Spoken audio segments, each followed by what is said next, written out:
TV के विशेष कार्यक्रम साहित्य के रंग मीनाक्षी के संग में आप सभी का स्वागत है। कहते हैं कि जब भगवान बहुत सारी सुंदर चीजें रचने में समर्थ नहीं हो पाया, तो उसने कवियों को रच दिया। उसने कवियों को ये उत्तरदायित्व, ये जिम्मेदारी दी कि जो सुंदर, जो खूबसूरत चीजें मैं रच और लिख नहीं पाया, वो काम आप कीजिए, यानी कवि करेंगे। कवि जो अपनी कलम से सोई नींदों को ख्वाब देते हैं, कवि जो अपने शब्दों से पत्थरों में जान डालते हैं, कवि जो क्रांतियां रचते हैं, कवि जो अपने शब्दों से सौ में क्या कहिए कि जान फूंक देते हैं। और ऐसे ही एक कवि आज हमारे साथ है, हिंदी साहित्य के एक महत्वपूर्ण हस्ताक्षर हरभगवान चावला जी। हरभगवान चावला जी हरियाणा से हैं और उन्हें हाल ही में उनकी एक काव्य कृति इसी आकाश से को श्रेष्ठ कृति सम्मान से पुरस्कृत किया गया है। और मैं उन सौभाग्यशाली पाठकों में से हूँ जिन्होंने इस कृति को पढ़ा है। और हर भगवान चावला जी से आपका आगे परिचय कराने से पहले मैं इसमें से कविता आप सबको पढ़कर सुनाना चाहूंगी, जो हम महिलाओं के लिए WTV की जो खास मेंबर्स हैं, जो एक्टिव वर्कर्स हैं, उनको बहुत पसंद आएगी, क्योंकि कहीं ना कहीं ये नारीवाद को एक बहुत ही संवेदनशील लेकिन बहुत ही गंभीर तरीके से उठाती है। इस कविता का शीर्षक है प्रेयसी। तुम इतने अच्छे हो कि देखती हूँ तो पानी भर बिछल बिछल जाती हूँ। मैं तुम्हारे लिए कुछ भी कर सकती हूँ, मर सकती हूँ ओ राजकुमार। तुम इतनी सुंदर हो कि देखता हूँ तो पिघल कर पानी हो जाता हूँ। मैं तुम्हारे लिए सब कुछ कर सकता हूँ, पर मैं तुम्हें रानी कैसे बनाऊं? तुम्हारे पाँव नहीं है मत्स्य कन्या। मत्स्य कन्या सुनती, उसकी देह कांपती, समुद्र और खारा हो जाता। आखिर एक दिन मत्स्य कन्या ने अपनी जीभ के बदले हासिल कर लिए दो पैर और दौड़ती चली गई राजकुमार के पास। पर राजकुमार को अब भी स्वीकार्य नहीं थी मत्स्यगंधा। भला एक गूंगी कैसे बन सकती थी रानी? अंततः समुद्र की होकर रह गई अप्रतिम गूंगी सुंदरी। शिक्षा, प्रेयसी राजकुमार की हो या रंक की, उसके पास होने ही चाहिए दो पैर और एक जुबान, ताकि जिंदा रहे, पैरों में बेड़ियां डाल ले और जुबान को पत्थर कर देने की दिन आश्वस्ति। हर भगवान चावला जी, आपका WTV के मंच पर हार्दिक स्वागत। धन्यवाद। और आपने हाल ही में इस कृति को लेकर जो सम्मान हासिल किया श्रेष्ठ कृति के रूप में, उसके लिए आपको बहुत सारी शुभकामनाएं। और मैं उम्मीद करती शुक्रिया। हूँ और मैं आशावान हूँ कि इस पुस्तक की बहुत सारी कृतियां हमारी महिला पाठकों तक विशेषता पहुंचे। तो अब चलते हैं सवालों के सिलसिले की ओर। तो मेरा आपसे पहला सवाल ये है, जो कि हर पाठक की जिज्ञासा होती है अपने लेखक के बारे में, अपने पसंदीदा लेखक के बारे में, कि ये जो लिखने की यात्रा है, ये यात्रा जो लेखन की है, वो कहाँ से शुरू हुई? ऐसा है मीनाक्षी, मेरे घर में मैं अकेला हूँ अपने 6 भाई-बहनों में, जिसने ग्रेजुएशन को पार किया। कोई भी हम में से मैट्रिक प्लस 2 जी। से ज़्यादा नहीं पढ़ा। तो ग्रेजुएशन मैंने पहली बार हासिल की, घर में कोई साहित्यिक वातावरण नहीं है। लेकिन मेरी माँ जो है, आज भी 87 साल की उम्र में भी, मुझे ख़ैर ये बहुत बाद में पता चला और मुझे इस बात का अफ़सोस भी है। पढ़ने में जी। इतनी रुचि रखती हैं कि मैंने प्रेमचंद का पूरा सेट खरीद के दिया उनको अभी, साल भर पहले। तो वो लेकिन वहाँ से मुझे संस्कार नहीं मिले। असल में जब मैंने मैट्रिक की और अपने गाँव से मैं सिरसा में आया अगली पढ़ाई के लिए, जी। तो मैं बहुत उदास होता था। मुझे घर के सदस्यों के अलावा पूरा गाँव, गाँव की दीवारें तक याद आती थीं, पेड़ याद आते थे। एक शब्द है मेरी मातृभाषा सराइकी में, मूंझ। मूंझ का मतलब एक तड़प भरी याद, उदासी। जी। और उस मूंझ ने मुझे पढ़ने के लिए प्रेरित किया और हर युवा जो मैट्रिक के आसपास है, सबसे पहले प्रेम वाजपेयी, गुलशन नंदा, मनोज जैसे लोगों को पढ़ता है। मैंने भी मन बहलाने के लिए उनको पढ़ा, लेकिन अब वो जी, लुगदी साहित्य के बावजूद मेरा प्रेरणा स्रोत है। मनोज, जो बाद में मुझे पता चला कि एक नकली नाम है। मनोज के पात्र रुलाते बहुत थे, लेकिन उन्होंने मानवता जी। पैदा की, दर्द पैदा किया कि दूसरों के लिए कैसे जिया जाता है। तो उसको पढ़ते हुए मुझे लगा कि नहीं, कुछ हकीकत भी होनी चाहिए ज़िंदगी। तो एक बड़ा दिलचस्प किस्सा है, मंगतराम तिवारी बस स्टैंड के पास नीचे वो बैठते थे, तो मैंने उनसे एक दिन कहा कि मुझे कोई मैगज़ीन दीजिए। जी, उन्होंने मुझे मुखौर कहानियाँ दी, मुझे मज़ा नहीं आया। फिर मैं गया, मैंने कहा कोई ऐसी मैगज़ीन दें जिसमें ज़िंदगी हो। तो उन्होंने कहा ठीक है, मैं दे तो देता हूँ, तुम इसको पढ़ोगे नहीं, शहर में सिर्फ़ 4 लोग हैं जो इसको पढ़ते हैं, तुम्हारी समझ में ये जी। आएगी नहीं। और वो मैगज़ीन थी सारिका। तो सारिका हाँ। ₹1.30 की थी। उन्होंने ये कहा कि इसको मैला मत करना, तुम्हें पसंद नहीं आए तो वापस कर जाना और मैं तुम्हारे ₹1.30 वापस कर दूँगा। लेकिन मुझे वो मैगज़ीन पसंद आई और उसके बाद जब तक छपी, मैंने उसको पढ़ा। मुझे लगा जो ये लोग लिखते हैं, वो तो मेरे आमने-सामने घट रहा है। शायद वहीं से कहीं ये प्रेरणा पैदा हुई और मैं सौभाग्यशाली हूँ कि एमए में पढ़ने के दौरान मेरी कहानी सारिका में छप गई और ये बड़ी बात थी उस समय सारिका में छपना। फिर रेडियो से और थोड़ा बहुत होता गया और फिर साहित्य में ऐसे ही दिलचस्पी शुरू हुई। मैं पता नहीं कौन प्रेरणा है, कौन नहीं है। शायद एक अंतःप्रेरणा है और वो मेरी मूंछ है, उदासी है जो उसकी प्रेरणा है। बहुत सुंदर बात है। आपकी इस बात ने मुझे भी मेरे बचपन के कुछ ऐसे लम्हे याद दिलाए जब हम मतलब गुलशन नंदा तो शायद मैंने नहीं पढ़ा। मेरे हुँ, बचपन तक कुछ मतलब पत्रिकाएँ, कुछ मैगज़ीन्स थी जो सिर्फ़ बच्चों के लिए थी। मेरी शुरुआत चंदा मामा और नंदन से हुई और हम भी 50 हुँ, पैसे किराए के दे के दुकानदार को वो किताबें लेकर पढ़ा करते थे और मुझे लगता है कि अच्छा लिखने के लिए अच्छा पढ़ना और बहुत पढ़ना पहली शर्त है। तो ये हुँ, मेरा एक निजी मानना है और आपने भी कहीं न कहीं इस बात को सिद्ध करते हैं कि लिखने की शुरुआत हमेशा पढ़ने से होती है। हुँ। चावला जी, कौन-सी ऐसी किताब, कौन-सा ऐसा लेखक आपको लगता है कि ये एक मुख्य प्रेरणा रहा आपके लिखने के पीछे? कई बार कुछ लोगों का लेखन होता है जो आपकी लेखनी को बहुत प्रभावित करता है, जिससे आप प्रेरणा पाते हैं। ऐसा कोई नाम आपके ज़हन में आता हो जो आप हमसे साझा करना चाहें? ये बहुत सारे नाम हैं, मैं ये तो प्रत्यक्ष रूप से नहीं कह सकता कि किसी का असर मुझ पर रहा है। जी। लेकिन कुछ लोग हैं जो मुझे बहुत पसंद हैं। फणीश्वरनाथ रेणु हैं, प्रेमचंद जी, हैं, जी, जी। शिव प्रसाद सिंह हैं, चेखोव हैं, मोपासा हैं और ये 2 कहानीकार, आप तो अंग्रेज़ी की हैं। चेखोव और मोपासा मुझे लगता है विडंबना को जिस तरह से वो चित्रित करते हैं, ख़ास तौर पे मोपासा, उनका कुछ जवाब ही नहीं है। और मुझे लगता है हर आदमी को चेखोव, मोपासा, ओ. हेनरी और समरसेट मॉम और टॉलस्टॉय ये को ज़रूर पढ़ना पढ़ने चाहिए। चाहिए। और ये लोग प्रेरणा बेशक नहीं रहे, लेकिन मुझे अच्छे लगते रहे और अप्रत्यक्ष रूप से कहीं दिमाग पे इनका असर होता भी है। आदमी प्रत्यक्ष रूप से प्रभावित ना भी हो, लेकिन असर इनका होता है, अच्छे लोगों का पढ़ा हुआ। तो ये लोग जी। और भारत में भी बहुत सारे हैं, जो मेरी प्रेरणा रहे हैं और वर्तमान में भी बहुत हैं। शिवमूर्ति बहुत बड़े कहानीकार हैं, जी। उदय प्रकाश हैं, केदारनाथ सिंह हैं, जो कवि के रूप में बहुत बड़े कवि हैं। तो ये लोग, अच्छा निराला हैं, मुझे बहुत अच्छे लगते थे निराला। छायावादियों में सबसे ज़्यादा अच्छे वही लगते थे। हाँ, छायावादी। ये हैं, धर्मवीर भारती हैं, बहुत सारे लोग हैं जो अच्छे लगे। आपके इस सवाल ने मुझे एक बार को हिंदी जगत की जैसे पूरी छवि मेरे सामने ला दी हो। मैं अपने सुनने वालों को एक और बात बताना चाहूँगी कि चावला जी सिर्फ़ एक कवि नहीं हैं, वो एक बेहतरीन कथाकार भी हैं।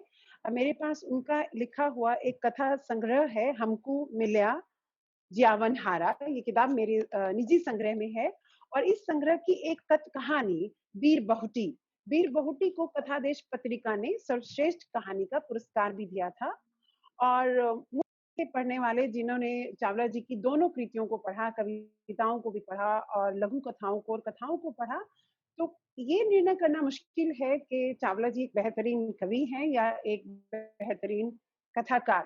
चावला जी, आप अपने आप को किस तरह से देखते हैं? इनमें से मैं क्या बेहतरीन हूँ या कम बदतर हूँ, ये तो पाठक निर्णय करेगा। लेकिन मेरे लिए ये दोनों चीज़ें ज़रूरी हैं और मुझे हमेशा ये लगता रहा कि आपकी कविता में कथा का रस हो और कथा में कविता सा प्रवाह हो, वो बहुत अच्छा लगता है। और एक चीज़ और मैंने जो महसूस की, शायद किसी और ने महसूस नहीं की हो, ये मेरा अपना अनुभव है जी। कि आदमी जब थोड़ा सुविधा में होता है, तो कविता लिखता है, संघर्ष में होता है, तो कहानी लिखता है। मैं जब शहर में होता हूँ, तो कविता लिखता हूँ, गाँव में होता हूँ, तो कहानी लिखता हूँ, क्योंकि गाँव की ज़िंदगी ये बिल्कुल अलग एक ज़िंदगी बड़ी है, पहाड़ी से उतर के, वहाँ एसी नहीं है, लाइट भी नहीं है, बहुत बार नहीं नहीं आप घर है। पे यूँ बैठे हैं, फिर जिस तरह से लोगों को आप देखते हैं, जो ज़िंदगी वो जी रहे हैं, जो गरीबी है, लेकिन गरीबी में भी जो उनका रंग है, गाँव और शहर में जो बेसिक फ़र्क मैं देखता हूँ, शहर में आपके पास सारी सुविधाएँ हैं, फिर भी आप असंतुष्ट हैं। असंतुष्ट हैं। जी, गाँव में बिल्कुल। आपके पास एक भी सुविधा नहीं है, फिर भी आप संतुष्ट हैं। यानी सारे रंग ज़िंदगी के आप जी लेते हैं, घर में रोटी भी नहीं है तो फ़िक्र नहीं है, लोगों के साथ हम खुश हैं। यहाँ बहुत कुछ है, हम जोड़ना चाहते हैं, जितना मर्ज़ी जोड़ लें कम पड़ता है, शहर में। तो मुझे लगता है, मेरे साथ ये हुआ है कि गाँव में जब मैं रहता हूँ, संघर्ष से निकलता हूँ, संघर्ष को देखता हूँ, तो गद्य प्रस्फुटित होता है और जब मैं शहर में होता हूँ और यूँ भी कहते हैं कि आलसी आदमी कविता लिख सकता है। तो जब मैं आलस में होता हूँ, तो ओह कविता लिखता हूँ, भगवान! क्योंकि वो लिखना ज़्यादा मुश्किल नहीं है। क्योंकि कहानी में तो यथार्थ के पीछे के यथार्थ को देखना होता है, जी। घात-प्रतिघात को देखना होता है, बहुत मेहनत लगती है कहानी में। कविता में उतनी मेहनत नहीं लगती क्योंकि वो टुकड़ा होता है। तो इसलिए शहर में होते हुए कविता, गाँव में होते हुए कहानी। ये बड़ा ही इंटरेस्टिंग जवाब था मेरे लिए और मैं आपसे यहाँ पे मतभेद रखती हूँ चावला जी कि कविता लिखना आलसियों का काम है। मैं तो महा आलसी हूँ, मुझसे तो आज तक एक भी कविता नहीं लिखी गई।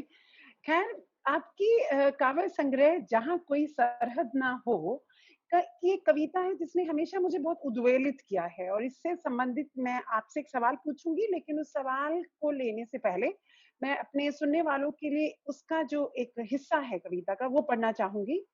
महानायक, ये सीरीज़ है हुँ, महानायक 1, 2, 3, 4, 5 सो मैं महानायक 2 पढ़ रही हूँ। महानायकों से कभी गलती नहीं होती, महानायक सिर्फ़ गुनाह करते हैं हुँ। और इस अदा से करते हैं कि हर बार थोड़ा और बड़ा हो जाता है उनके माथे का रक्त तिलक। कौन है ये महानायक चावला जी और क्या क्या है ये महानायक? देखिए, मैं बिल्कुल बेलाग बात करूँगा।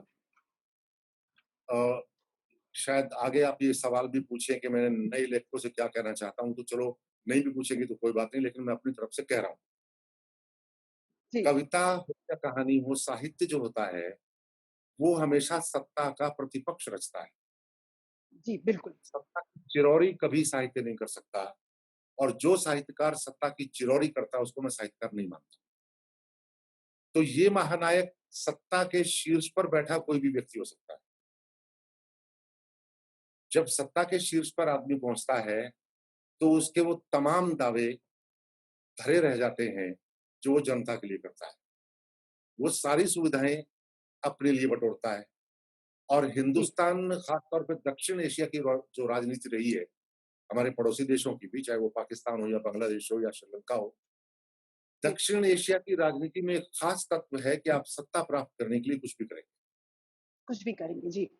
कुछ भी करेंगे। और मैं अक्सर ये कहता हूँ कि गलतियाँ करने वाले अक्सर गलत नहीं होते और जो गलत नहीं करते, वो अक्सर अपराधी होते हैं। वो बड़ा सोच समझ के गुनाह करते हैं, गलतियाँ नहीं करते। जिससे भूल हो जाती है, आप उसको अच्छा राजनीतिज्ञ मानें। जो कभी भूल नहीं करता, आप हुँ, उससे हमेशा करते रहें, क्योंकि वो गलती नहीं वाह! करेगा, वो अपराध करेगा अपराध और फिर करेगा। उनका तिलक तो बड़ा होगा ही। यानी इनके लिए आदमी की जान की कोई कीमत नहीं है। ये लड़वा भी देंगे, आपस में लोग मर भी जाएँगे, ये राजनीतिक फ़ायदा उठा लेंगे और उनके माथे पर जो रक्त तिलक है, वो थोड़ा और बड़ा हो जाएगा। तो ये हमारे देश के शीर्ष पॉलिटिशियंस के लिए। इसी से मैं एक और छोटी-सी 2 लाइन कहना चाहूँगी महानायक 6 कभी-कभी रोते भी हैं महानायक, पर उनके हुँ, आँसुओं में पानी नहीं, बारूद होता है। तो आपने हुँ, कितनी सुंदर बात कही कि छोटी-छोटी गलतियाँ करने वाले कहीं न कहीं उनमें वो मानवता है, वो इंसान वाला भाव है कि उनसे गलतियाँ हो जाती हैं। लेकिन हुँ। अगर आप राजनीतिज्ञ हैं और आप अगर शीर्ष पर हैं सत्ता के, तो आप गलती नहीं अपराध करेंगे। बहुत खूबसूरत। अ, यहाँ मैं चावला एक जी आपके महानायक का साहित्य से पता थोड़ा नहीं वो इत्र कौन-सा चलते नंबर है एक हुए, महानायक का। आजकल मैं अगर हम अपनी तरफ से अपनी तरफ से वो महानायक पढ़ रहा हूँ जी, कि सूरज लाख आड़ा टेढ़ा होकर भी उन घरों में नहीं झाँक पाता, महानायक जिन घरों के चिराग बुझा देते हैं। वाह! इनका काम चिराग साहित्य बुझाना है। को ऐसा ही होना चाहिए, हुँ, सत्ता के विरुद्ध अगर कुछ गलत है तो वो अपनी आवाज़ बुलंद करे और समाज में घट रही हर गलत बात पर अपनी आपत्ति दर्ज करे। सत्ता को चाटुकार ही साहित्य को चाटुकार नहीं होना चाहिए। इस हुँ, बात पर हुँ, मैं बिल्कुल आपसे इत्तेफ़ाक रखती हूँ और साहित्य को लेकर ही अगर हम और बात करें आज के समाज में और अपनी नौजवान पीढ़ी को लेकर कि जब हर हाथ में, हर युवा के हाथ में मोबाइल है और बच्चे ओटीटी पर वेब सीरीज़ देखने में व्यस्त हैं और किसी के पास किताबों के लिए टाइम ही नहीं है। तो ऐसे समय में आप साहित्य की सार्थकता को लेकर क्या सोचते हैं? मेरे मेरे अपने आस-पास कितने मैं एक अध्यापिका हूँ, मैं अपने बच्चों को कितनी किताबें रिकमेंड करती हूँ, बताती हूँ, पर शायद पढ़ने में अब किसी की रुचि नहीं है। तो ऐसे में आप साहित्य का भविष्य कैसा देखते हैं चावला जी? असल में ना आप पंजाब में रहती हैं। पंजाब में तमाम ऑनलाइन साहित्य जी, उपलब्ध होने के बावजूद किताबें बिकती हैं। मैं मोगा में वो जो गुरशरण सिंह के का श्रद्धांजलि समारोह था, जी, जी, जी। वहाँ गया तो करीब 100 स्टॉल लगे हुए थे और लोग थैले भर-भर के ले जा रहे थे। ऐसे लोग जो लगता ही नहीं था कि पढ़े-लिखे होंगे। बंगाल में किताबें बिकती हैं रेहड़ियों पर भी। ये हिंदी पट्टी का दुर्भाग्य है कि यहाँ पढ़ने की आदत लगभग नहीं के बराबर है। जी, लोगों को जी, मेरा किताबें मेरा बाँटनी प्रश्न इसी पड़ती इसी हैं। बात से था कि जब तक प हुँ। अच्छा दूसरा जो संदर्भ है कि क्या ये ऑनलाइन साहित्य की वजह से किताबें प्रभावित हुई कि नहीं हुई? ये भी शायद आपके जी सवाल का निहितार्थ है। तो मेरा मानना है जी, कि जी। ऑनलाइन साहित्य ने थोड़ा बहुत किताबों को बढ़ाया ही है मतलब कहीं किताबें दब नहीं गई उससे। किताबें तो पहले भी नहीं बिकती थी, बल्कि आज जब ऑनलाइन आप कुछ डालते हैं तो आपको पढ़ के कोई आदमी आपसे पूछता है कि आपकी किताबें कहाँ उपलब्ध हैं। तो ये उसका एक योगदान भी है। लेकिन मैं ये मानता हूँ कि किताब का विकल्प कोई नहीं हो सकता। एक बार यहाँ हमारे डीसी ने ये वकालत की कि अब कागज़ छोड़िए और ऑनलाइन पढ़ा कीजिए। तो मैंने ये जी, कहा था, मैंने कहा सर किताब प्रेमिका होती है और ऑनलाइन साहित्य फैशन परेड में वो करने वाली परेड करने वाली लड़की होती है। वो किसी के साथ मतलब अंतर संबंध नहीं होते उसके, कोई ज़्यादा आत्मीय संबंध नहीं होते। लेकिन जब आप किताब पढ़ते हैं, किताब पढ़ते-पढ़ते आप अपने सीने पे रख लेते हैं या तकिए के नीचे रख लेते हैं या कोई पन्ना मोड़ते हैं, आप ज़रा उस आनंद को महसूस करने की कोशिश कीजिए कि किताब आपको क्या देती है। तो किताब का महत्व कभी खत्म नहीं होगा, चाहे कितना ही साहित्य ऑनलाइन आ जाए, कुछ भी हो जाए। चावला जी बड़ी इंटरेस्टिंग बात आपने की कि कविता प्रेमिका है और जो हम डिजिटलाइज़ बुक्स हैं या ऑनलाइन किताबें हैं वो आजकल की मॉडर्न वो लड़कियों की तरह हैं कि जो आई रैंप पर और चली गई। पर मैं हुँ, उस पीढ़ी की हूँ जिसने किताबें भी पढ़ी। मेरे घर में मेरी एक अपनी लाइब्रेरी है और आज मेरे पास एक किंडल भी है। और हुँ, मेरे लिए दोनों के होने का अर्थ है साहित्य तक अप्रोच रखना। और चावला जी आप ये बात कहीं न कहीं मेरी ऑब्ज़र्वेशन है, आप इससे आपत्ति भी कर सकते हैं। अच्छा हुँ, हुँ, साहित्य महँगा है।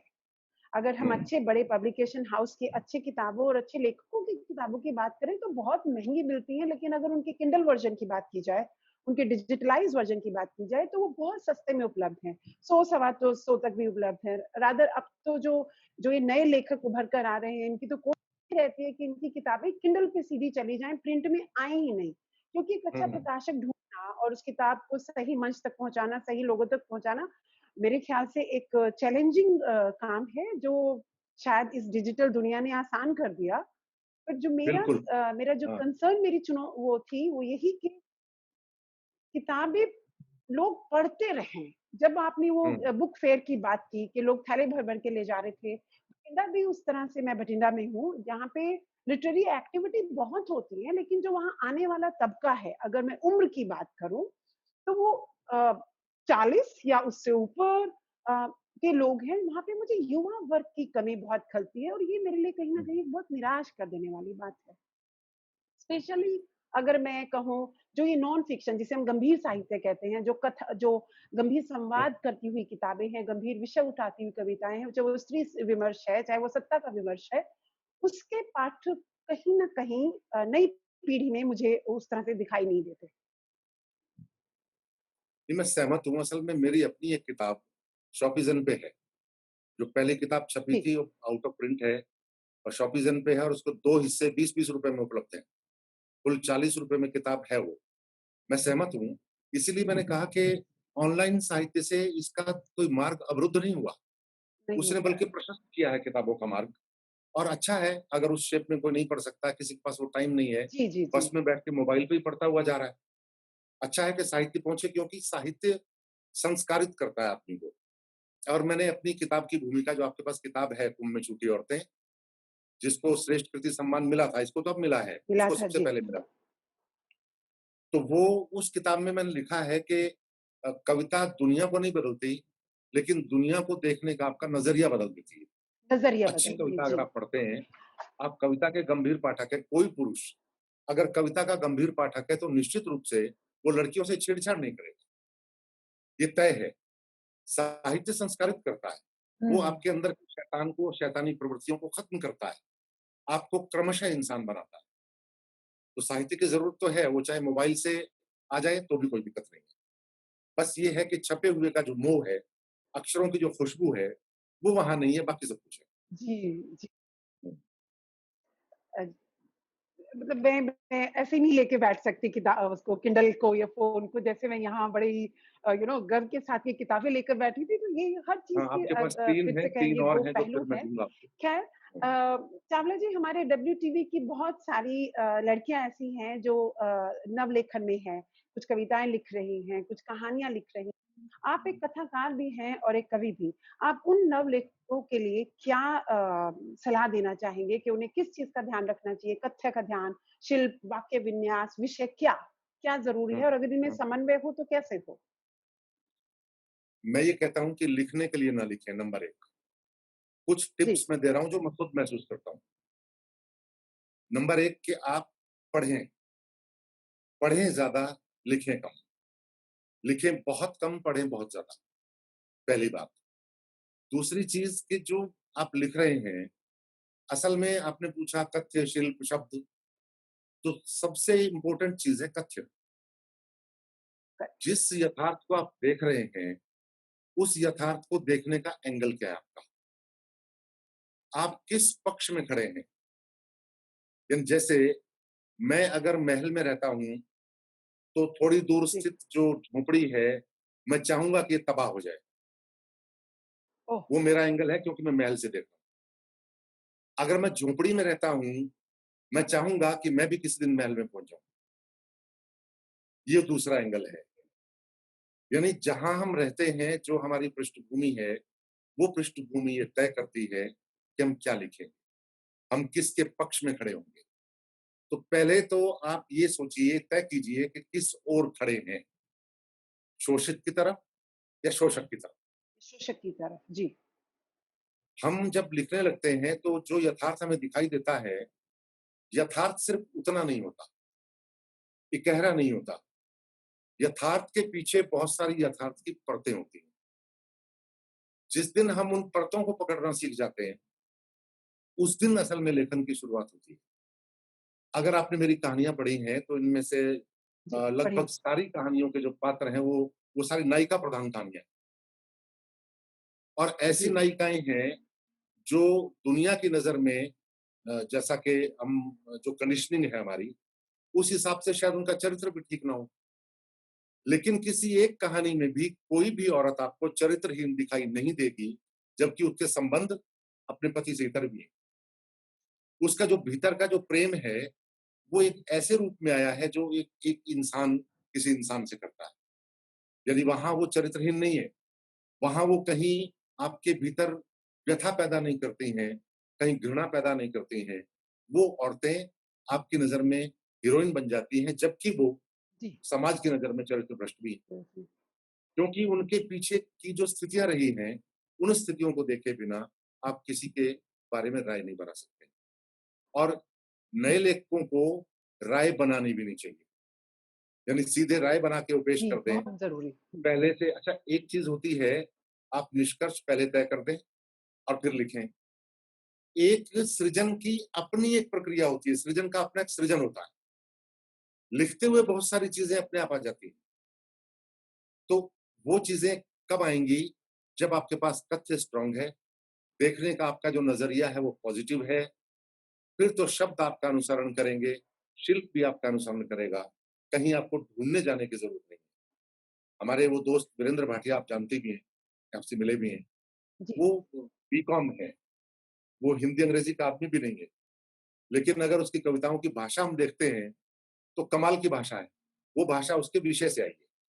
आपके पास विषय स्ट्रांग है, विषय अपने आप भाषा ढूंढ लेगी, उसको ढूंढने की जरूरत नहीं पड़ेगी। जो लोग डिक्शनरी लेके लिखने बैठते हैं, वो कभी किसी निष्कर्ष पर नहीं पहुंचते और कभी नहीं लिख पाते।